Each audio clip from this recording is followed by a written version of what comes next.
Here's the critical difference. Pre-tax 401k contributions slash your taxes right now, but Roth contributions grow completely tax-free forever.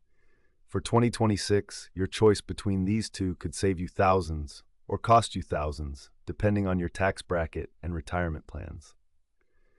In the next 6 minutes, we'll break down exactly which strategy saves you more with the 2026 numbers you need.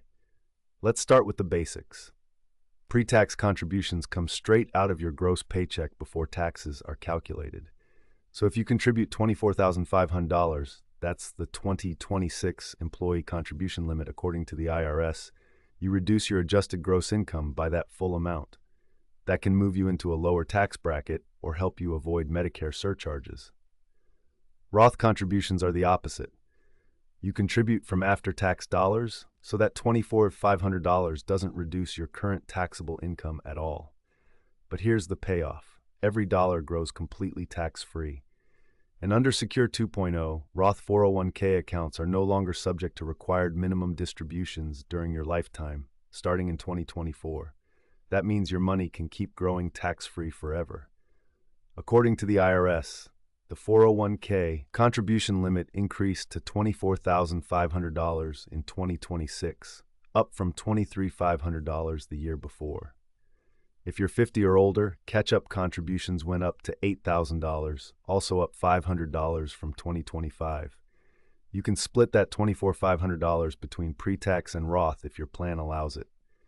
Here's the important part for higher earners. There's a mandatory Roth rule for catch-up contributions. If you earned over $150,000 in 2025 W-2 wages, your catch-up contributions, that extra $8,000 for those 50 and older, must go into Roth. That's a rule change you need to know.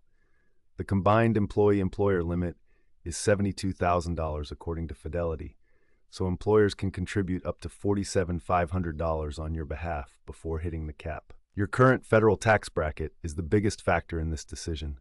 For 2026, per the Tax Foundation, rates range from 10% up to 37%, with that top rate kicking in at incomes above $600 for single filers.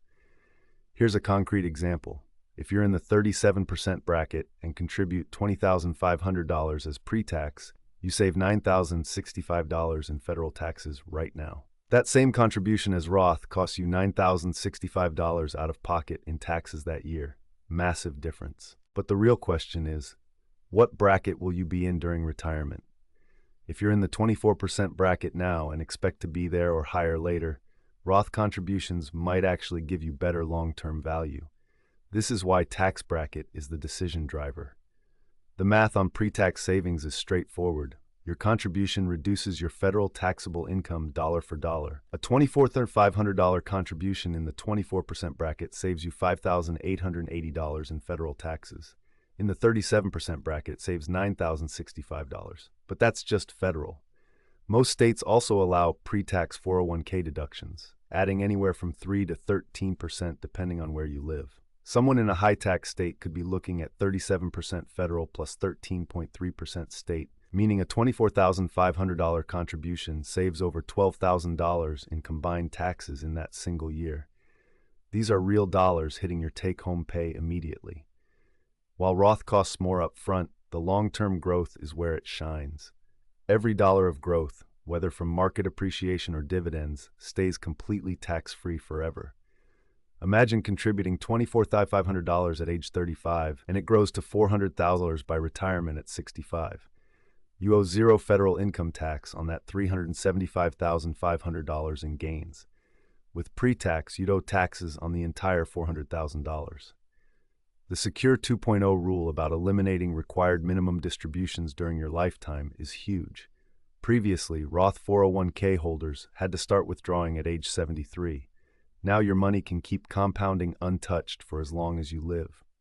That flexibility and unlimited tax-free growth is what makes Roth powerful for long-term wealth building.